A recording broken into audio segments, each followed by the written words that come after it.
Hi everyone, my name is Angie and I'm going to walk you through my final project.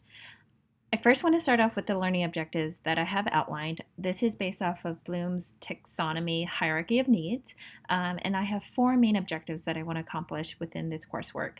One is that by the end of the lesson, students will be able to outline the fundamental steps to solving for equivalent ratios.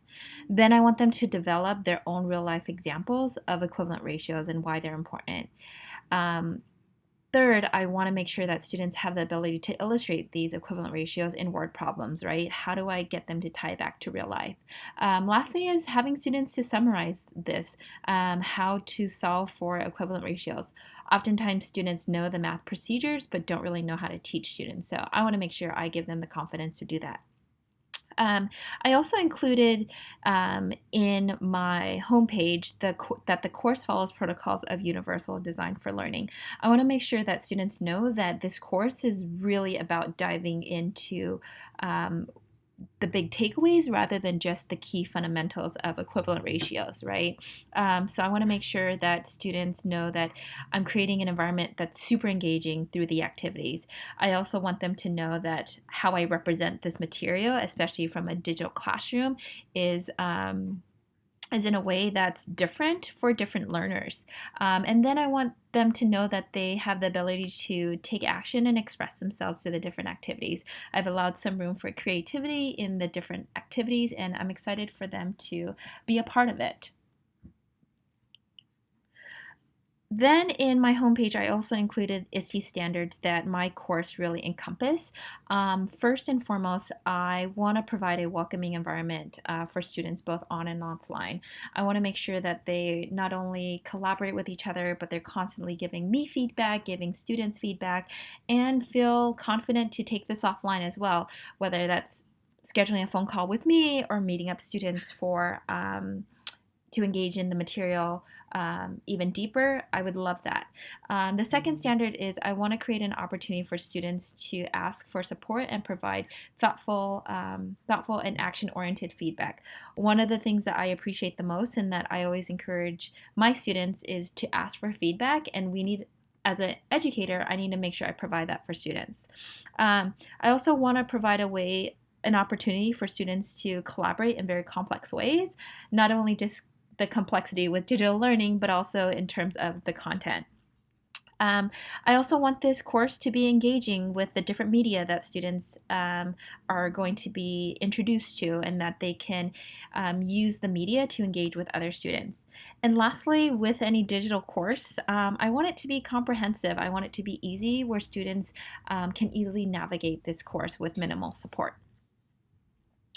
So in the first series, I wrote down, or I have an area where I write down or I provided my guiding principles and standards. So in this setup, I provide the design standards that I, again, want to make sure I encompass in my class. So you'll find the ISTE standards here, but also a grading rubric. I want to make sure that students from the get-go know how I am grading, so it's not a surprise to them on what material is being graded and how often it's being graded.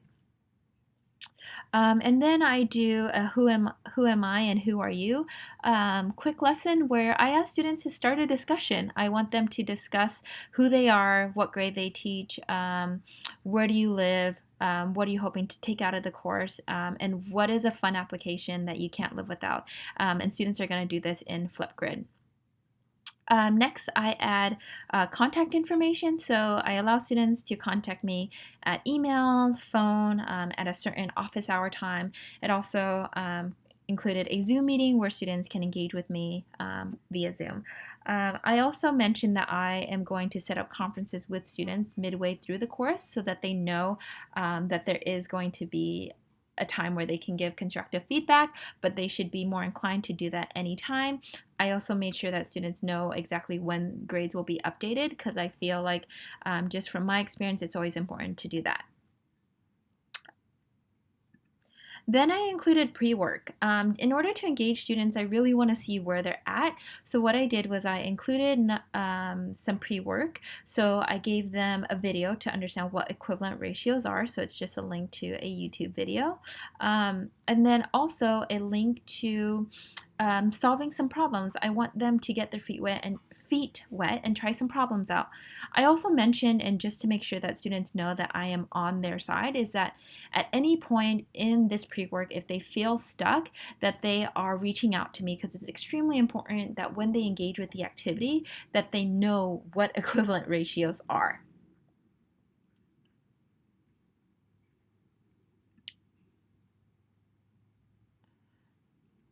Awesome. So in my first activity, I include the objective that this activity is really targeting. So in this lesson, it's to summarize. By the end of the lesson, students will be able to summarize how to solve equivalent ratios. In this activity, students will be engaging with another partner where they're going to participate in a cyber sandwich deck. A cyber sandwich deck is where they're going to take one of the resources that I provided and go through with the partner on what the content is talking about, and then provide a summary of what the material was and why it's important. And again, this is focusing on allowing students to summarize what they learned. And I think this is a very important way to engage students with math, because sometimes we forget what the overall purpose is. Next is another Flipgrid. In this Flipgrid response, I'm targeting two objectives that students are outlining, that they'll be able to outline the fundamental steps to solving an equivalent ratio, and also develop their own real life examples. So students will get a chance to, again, dive in with peers. They will create one equivalent fraction ratio problem in the Flipgrid. Once they do this assignment, they will post it in Flipgrid and get a chance to respond to other partners. One of the things that I kept in mind is that within math, it needs to be really collaborative, and students need to have the opportunity to engage with other peers. So I wanted to make sure that students had that opportunity. I also included how to use Flipgrid and how to use it effectively as a resource, especially for some students that might be new to it. This would be a great resource for them to look at to make sure that they understand how to use Flipgrid effectively. The last activity is an online comic strip. So this activity really focuses on the illustration piece. So students will be able to illustrate equivalent ratios from word problems. So students will have the ability to engage with an online platform to create an online comic strip. I think this really hones into allowing students to be expressive, and this really hones into the design standard to really have students focus on being expressive. So they'll be able to choose a problem, lay it out in a comic strip, and be able to share this with me, and then we would share it out to their other peers as well. So they would upload it here. The links that I've included, resources, is they'll be able to create a comic strip, and also choose a word problem. So they'll just choose one problem from this worksheet that they want to illustrate. And then lastly is the assessment. So one assessment that I really found engaging, and I had to hone in onto why it was important to me and why I think it's important for my learning objectives, is the voice thread reflection. So in this last assignment, in this assessment, students will choose one question and be able to present it amongst their peers in a voice thread. I think this is a fun activity because it gets students to talk about their experience in a voice over voice, and be able to engage with other peers from their videos. So what students will do is they'll pick a question and then need to respond to 4 specific questions that I ask. What is the question? How can you represent it, this in a visual? What is your thought process? And explain the work in a thoughtful manner. I think this encompasses all 4 objectives that I've outlined, where they're understanding the procedure of solving for equivalent ratios, they're creating a visual for it, and they're also providing a thoughtful explanation on how to get to the answer. And I also included a way for students to be collaborative by commenting on videos. I will not accept answers where it's just, this is great, that will not count. I want students to really give good feedback because that's the community that I want to foster. In terms of resources here, I've added how to use VoiceThreads effectively. And last but not least, I've also included resources. The resources that I've included focuses around the rubrics on what I'm looking for. Again, how to create a voice thread.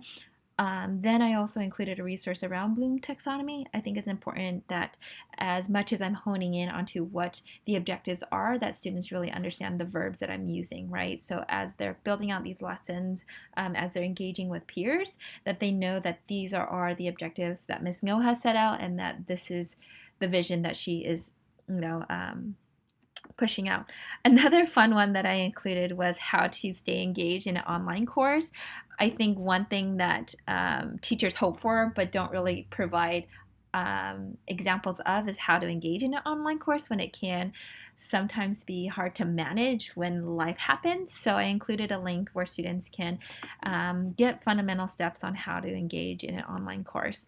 Last but not least, I always wanted to make sure that I included practice problems for students. So here is a worksheet of problems, including answers that they can practice, and also a video where they just understand what equivalent fractions, equivalent ratios are. I think this is a great way for students to find additional resources to enhance their learning and get their brains working and getting them engaged with the content.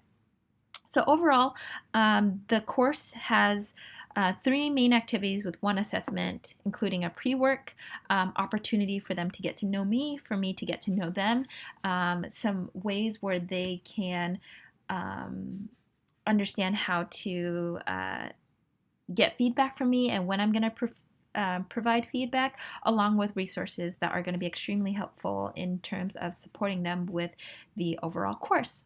Thank you so much.